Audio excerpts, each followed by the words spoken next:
Hello students, तो आज हम स्वतंत्रता दिवस यानी कि इंडिपेंडेंस डे पर निबंध देखने वाले हैं और बिल्कुल सिस्टमेटिक तरीके से देखेंगे। अगर आप ऐसे अपने एग्ज़ाम में निबंध लिखेंगे तो बहुत श्योर आपको बहुत ही अच्छे मार्क्स मिलेंगे।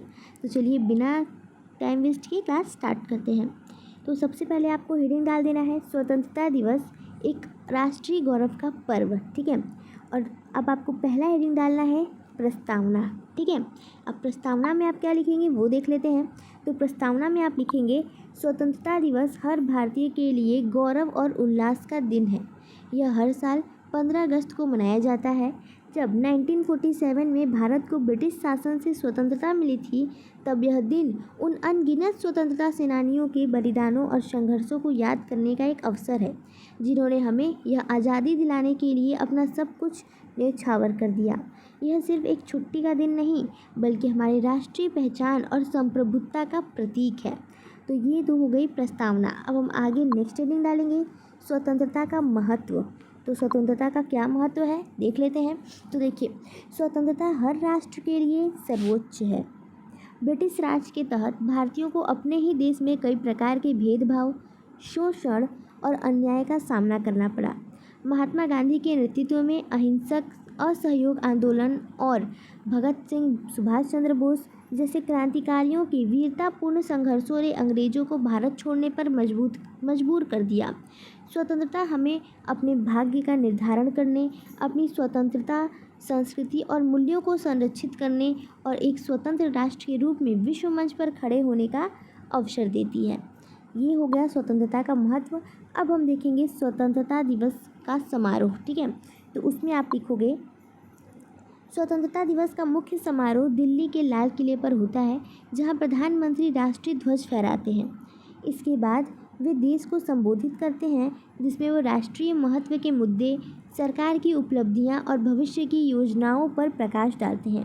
इस अवसर पर विभिन्न राज्यों की संस्कृति और विरासत को दर्शाने वाली झांकियां भी निकाली जाती हैं।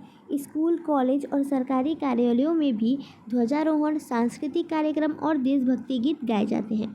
लोग पतंग उड़ाकर और देशभक्ति की फिल्में देखकर भी इस दिन का जश्न मनाते हैं। अब नेक्स्ट हेडिंग होगा आपका वर्तमान में स्वतंत्रता का अर्थ।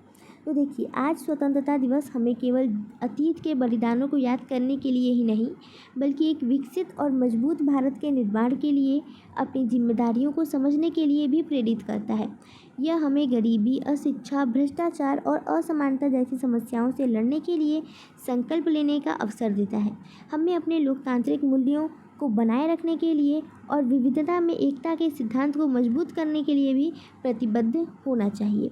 तो यहाँ हो जाता है आपका जो ऐसे है, जो निबंध है वो ख़त्म। और जब निबंध ख़त्म होता है आपका, तो आप उसे बस ख़त्म करने के लिए लास्ट में लिखते हैं उपसंहार, या जिसे आप कहते हैं निष्कर्ष। ठीक है, तो यहाँ पे आप लिख देंगे निष्कर्ष। ठीक है, या उपसंहार, दोनों का बात एक ही है।